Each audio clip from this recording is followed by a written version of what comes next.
In-kyung sedang mencari tahu tentang anggrek biru bersama temannya Jong-ho. Dia mengatakan kalau anggrek biru seperti wajah manusia. Jika diperhatikan, anggrek itu seperti sedang melihatku juga. Sepertinya In-kyung sangat penasaran. Kenapa ada buku khusus yang hanya membahas tentang anggrek ini? Di tempat lain, Eun-hee sedang menunggu Hyorin les matematika. Kemudian Ibu Hyorin mengajaknya jalan-jalan ke tempat yang harus dia rahasiakan. Sesampainya Eun-hee ke tempat rahasia yang dikatakan Ibu Hyorin tersebut, Eun-hee pun merasa takjub dengan apa yang dilihatnya. Ternyata ada anggrek biru yang begitu cantik di ruangan tersebut. Tapi Eun-hee penasaran kenapa harus dirahasiakan.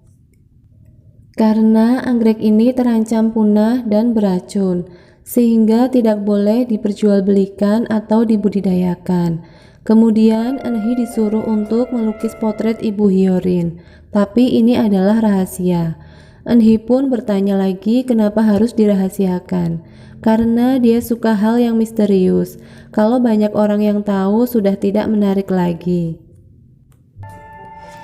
In-kyung yang masih membaca buku itu mengatakan hanya sedikit yang tahu tentang anggrek ini. Terlalu bahaya jika orang biasa berinteraksi dengan anggrek ini. Hanya dengan menciumnya rasa sakit yang membelenggu akan hilang dan hal yang menyenangkan akan datang. Apakah anggrek ini sebagai obat penenang? Tanya In-kyung. Orang yang sensitif akan merasakan halusinasi. Eun-hee yang masih melukis tiba-tiba terlihat pucat, berkeringat dan seperti mendengar kata lari, cepat lari. Dia seperti mengalami halusinasi. Tidak berapa lama, kemudian dia pun pingsan dan terjatuh ke lantai. Eun-hee pun saat itu sudah berada di rumah sakit. Di situ juga ada Ibu Hyorin yang menunggunya. Ternyata Eun-hee mempunyai penyakit jantung genetik dan harus segera dioperasi. In-ju pun akan menggunakan uang 2 miliar won tersebut untuk biaya operasi Eun-hee. Dia langsung menuju tempat yoga di mana dia menyimpan uang tersebut. Tapi saat di perjalanan, Do-il menelepon In-ju untuk tidak menggunakan uang itu dulu, karena In-ju sedang diselidiki. Tapi dia tidak mau mendengar. Saat akan mengambil uang tersebut, Go Su-im, orang suruhan Park Jae-sang, datang. Dia kemudian merampas semua uang tersebut dari In-ju. In-ju memohon supaya diberikan uang 100 juta won untuk biaya operasi adiknya.